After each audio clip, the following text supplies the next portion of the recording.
Hi Rob, there's a few things I see in your swing, and I'm going to go over basically what I see, and then if I was teaching you one thing that I would have you do first.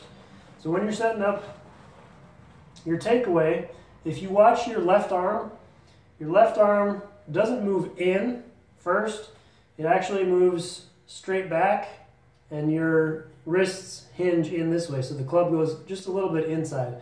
So if you watch your takeaway, it's like that. So left arm is pretty much going straight back instead of both hands working in more of a one-piece takeaway. So here's your takeaway.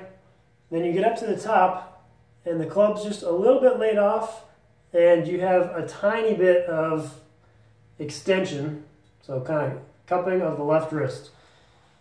That causes your club face to be open at the top, and from there you're kind of screwed. So any kind of pull down, which you get a little bit of, you're going to be kind of steep here. You're not terribly steep, but just a little bit. But because of the fact that your club face is open at the top, you'd have to do a pretty dramatic save to get back to a good position from here. So you come down just a little bit steep, but not terrible. But because your club face is open, your body has to stop rotating for you to kind of square the face up. So if you notice at impact, you're basically flat-footed and your hips and shoulders are pretty much square. They're starting to open a little bit, but not much. Whereas you kind of want to be more like that. And that's all just because that club face is open, which is a result of takeaway and getting that left wrist cupped or extended at the top. So if I was teaching you, and I'd be happy to teach you for free, by the way, if you want. Don't know if you're interested, but I think I can get you hitting the ball better. Anyway, if I was teaching you, all I would have you do first is just work on takeaway. And I would just try and have you do more of a one-piece takeaway to about just past left thigh or right thigh. So by one piece, I just mean that the club head and the hands work back together.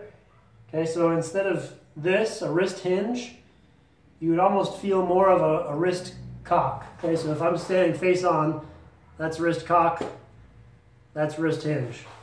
Okay, so it would feel to you more like you're cocking your wrists up this way, and a good exaggeration drill might be to try and get your hands over your right foot while the club stays basically down the line.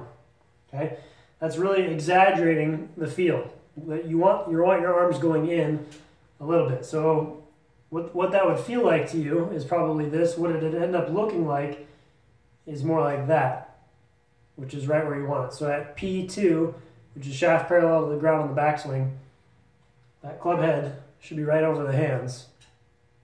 And then from there, then you start getting more wrist hinge. So you just get wrist hinge immediately, too early, and then you go into wrist extension here.